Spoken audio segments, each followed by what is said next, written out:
সব উল্টা পাল্টা যদি করো এখানে ক্লাসে বসে যদি সিটি পড়া পড়ো তাহলে কিন্তু আজকে কপালে দুঃখ আছে মনে রাখো। এখন এই কোর্সের জন্য টোটালি এই ক্লাসে ঢোকা বন্ধ করে দিই। আচ্ছা এবার হলো আমরা কর্ড ফেব্রিক কি? কর্ড কাপড় কাকে বলে? যে সমস্ত কাপড়ের মধ্যে লম্বা লম্বা দাগ পাওয়া যায়, তাই না? মোটা মোটা দাগ, বাংলায় বলে শিরোরেখা। তাহলে কি মোটা মোটা দাগ? কর্ড বলতে আমরা বুঝি যে একটা কর্ড বলতে যে কর্ড ফেব্রিক দেখছো না কখনো? দেখো নাই? কোথায় ব্যবহার হয় বলতো? শার্টে কর্ড ফেব্রিক, শার্টে জ্যাকেট শার্টে তো শার্ট তো করে জ্যাকেট করে। Thank you. আর আগে আমাদের সময় ছিল, আমরা যখন ছাত্র ছিলাম তখন কর্ডের প্যান্ট ছিল খুব প্রমিনেন্ট, কর্ডের প্যান্ট এখন অনেকে আছে যা খুব কমফোর্টেবল না। ওই কর্ড কিন্তু আসলে কর্ড না, ওটা কর্ড ইফেক্ট। ওকে, ওই কর্ড আসলে কর্ড ফেব্রিক না, ওইটা হলো কি ফেব্রিক? যেটা জ্যাকেটে ব্যবহার করা হয়, প্যান্টে ব্যবহার করা হয়, যেটা সোফা কভার হিসেবে প্রশ্ন আসে, this are the pile fabric. ওই কাপড়ের নাম হলো, লিখে রাখো, কর্ডুরয়, CORDUROY, কর্ডুরয় ফেব্রিক। কি বলা হয়? কর্ডুরয়। মনে থাকে? Corduroy, CORDUROY, corduroy, corduroy fabric. Okay, এই কর্ডুরয় ফেব্রিক হলো ভেলভেটিন ক্লাসের একটা ফেব্রিক। যখন ম্যাডাম পড়াবে সভাপতি সোশ্যাল ফেব্রিকে, শিল্পী পড়াবে শিল্পী ম্যাডাম, তখন দেখবা যে কি বলে পাইল ফেব্রিক। পাইল ফেব্রিকের মধ্যে দুই ধরনের পাইল ফেব্রিক আছে, একটা হলো ওয়ার্ক পাইল, একটা ওয়েল পাইল। ওয়ার্ক পাইলের মধ্যে যেমন টেরি টাওয়েল, তারপর ওয়ার্ক পাইলের মধ্যে ভেলভেট ফেব্রিক, বিভিন্ন ধরনের ফেব্রিক আছে। কার্পেট, এগুলো সব ওয়ার্ক পাইল। আর ওয়েল পাইলের মধ্যে এগুলো নরমালি ফাইন কোয়ালিটির ফেব্রিক তৈরি করা হয়, এবং সেইটার মধ্যে একটা ক্লাস হলো কর্ডুরয় ফেব্রিক। তার মানে কি? একটা হলো ভেলভেটিন যে কাপড়, ওভারঅল পাইল যদি থাকে তাকে বলা হয় ভেলভেটিন ফেব্রিক। আর এই ওভারঅল পাইল না থেকে যদি পাইলের মাধ্যমে কর্ড তৈরি করা হয়, মোটা মোটা দাগ কাপড় তৈরি করা হয়, এরকম উঁচু উঁচু পোশাক তৈরি করা হয়, তখন তাকে বলা হয় কর্ড ফেব্রিক। এই কর্ডের বিভিন্ন ধরনের কর্ড আছে, তার মধ্যে একটা হলো কর্ডুরয়, কর্ডুরয় আছে, বেবি রয় আছে, বিভিন্ন ধরনের আছে। ওকে, ফাইন কোয়ালিটি যেগুলো তাকে বেবি রয় বলা হয়। এই হলো আমার কর্ড ফেব্রিকের কথা বললাম, কর্ডুরয় ফেব্রিকের কথা। আর অরিজিনাল কর্ড ফেব্রিক তৈরি করা হয় দুই ভাবে, একটা হলো মোটা মোটা সুতা ব্যবহার করে, আর একটা হলো কর্ড উইভের মাধ্যমে। কি করা হয়? মোটা মোটা সুতা ব্যবহার করে, আর একটা হলো কর্ড উইভের মাধ্যমে। মোটা সুতা ব্যবহার করে যেটা করা হয়, প্লেন ফেব্রিকের ডেরিভেটিভ মানে হচ্ছে প্লেন ফেব্রিক ডেরিভেটিভ কি? রিবার ম্যান। গুড। এই যে রিব না, এই rib also one kind of rib effect or cord effect. Okay, তবে পার্থক্য কর্ড আর রিবের মধ্যে পার্থক্য কি?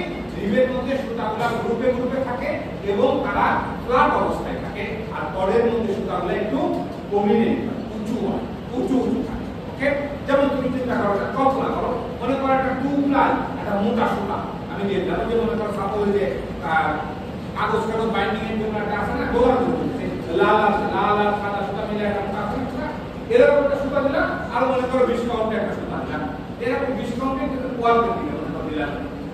এরকম সুতা দিয়ে যদি কাপড় তৈরি করো, তাহলে কি হবে? ওই যখন ওই সুতাটা ওই মোটা সুতার উপর দিয়ে যাবে, তখন ওই জায়গায় কর্ড তৈরি হয়ে যাবে না? জাস্ট লাইক মোটা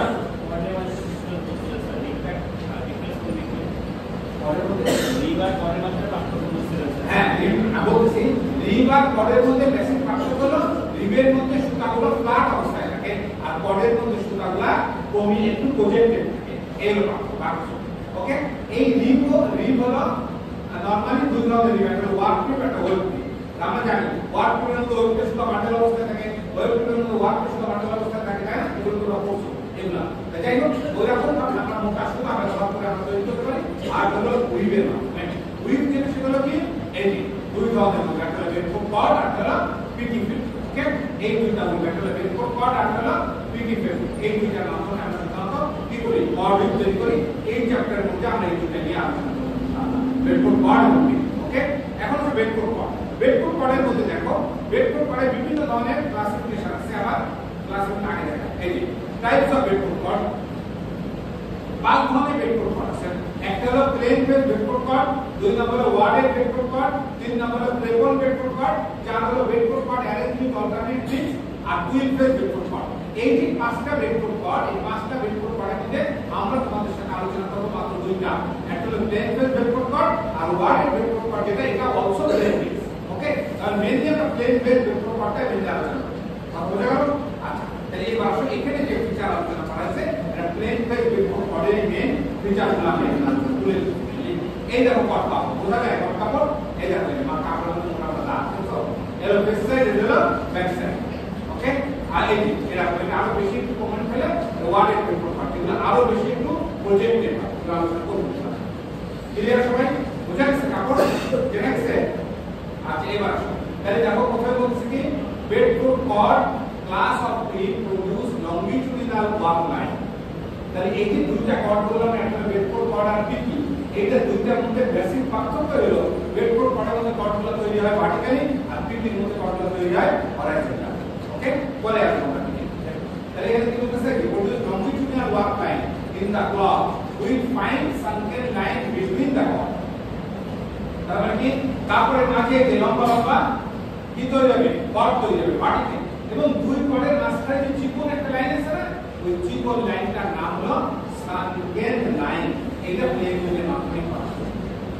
ওকে, যেমন এর মধ্যে ছিল না কি জানি ছিল, এর আগে কি পড়া ভেক্টর কানেক্টে আনিকট পড়ালাম না, আনিকটের মধ্যে কি ছিল সানকেন এরিয়া, মনে আছে? সানকেন এরিয়ার মধ্যে কোন ইউনিট ছিল? এই সানকেন এরিয়ার মধ্যে কি ইউনিট ছিল? বুঝতে পাও মনে আছে? রিলেটিভ ফর্মুলা নাম্বার কত? 1 মনে আছে তো? তাহলে ওটা হবে আর ওই ক্ষেত্রে সানকেন এরিয়া, আর এখন হলো কি সানকেন লাইন, এটাও প্লেন উইথ কথা বলে গেল। তাহলে এখন সেই যেহেতু কর্ড ভার্টিক্যালি, সানকেন লাইনও কি হবে? ভার্টিক্যালি হবে। ওকে, এটাই বলছি এই কথাটা প্রথম লাইন ফেজের মধ্যে প্রথম ফিচার হচ্ছে the vector chord class of will produce longitudinal work line in the cloth with one fine sunken line between the chord. Work face cloth, এই যে কাপড়ের মধ্যে মেইনলি ওয়ার্ক ফেস সুতা প্লট দেখা যায়, ওয়ার্ক ফেস ক্লথ। এটা in one between two or more chords are produced, একটা indicator আছে দুই বা তিনটি chord তৈরি হতে পারে। Wording or padding are used to give greater prominence of the chord effect. এখন আসো wording কি? wording or padding, এটা হলো ওয়ার্ডেড থ্রেড, এক ধরনের থ্রেড। ওয়ার্ডেড কাকে বলা হয়? ওয়ার্ডেড থ্রেড। এই ওয়ার্ডেড থ্রেড যে সমস্ত কাপড় ওয়ার্ডেড থ্রেডটা কাপড়ের মধ্যে ব্যবহার করে করা হয় ওয়ার্ডিং বা প্যাডিং, যাই বলি না কেন। তাহলে এখন আসো ওয়ার্ডেড থ্রেড কি জিনিস। দেখো ওয়ার্ডেড থ্রেড দুই ধরনের হয়, একটা স্পানিয়ান হতে পারে, ফিলামেন্টিয়ান হতে পারে। ওয়ার্ডেড থ্রেড আর ওয়ার্ডেড ইয়ার্ন কি হয়? স্পানিয়ান হতে পারে, ফিলামেন্টিয়ান হতে পারে। যদি স্পানিয়ান হয় তাহলে তার একটা প্রপার্টি, আর যদি ফিলামেন্টিয়ান হয় তাহলে তার একটা প্রপার্টি। তার কমন প্রপার্টি হলো লো কোয়ালিটি থ্রিক ইয়ার্ন। ওয়ার্ডেড থ্রেডের কমন প্রপার্টিজ কি? লো কোয়ালিটি থ্রিক ইয়ার্ন থাকবে।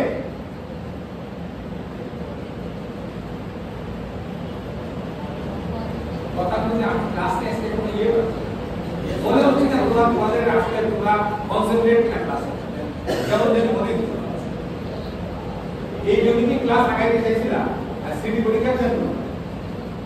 হ্যাঁ, সিআর আমার ফোন দিছিল যে এই ক্লাসটা শিফট করতে এই সিটির জন্য নাকি আমাদের হচ্ছে 9:50 ল্যাব শেষ হচ্ছে, 9:50 থেকে 11:00 আমরা আমার ক্লাস আমার পর তিনটা ক্লাস থাকে ম্যাক্সিমাম।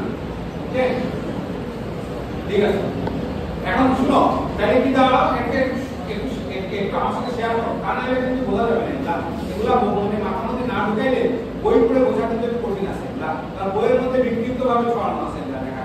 ওকে, তাহলে ওয়ার্ডেড থ্রেড প্রায় পরীক্ষাতে দেখে প্রশ্ন আসে, what is worded thread, why do you use worded thread in vector chord or in quality diagram কি বলে ডাবল ক্লক, সেখানে কেন আমরা ওয়ার্ডেড থ্রেড ব্যবহার করি?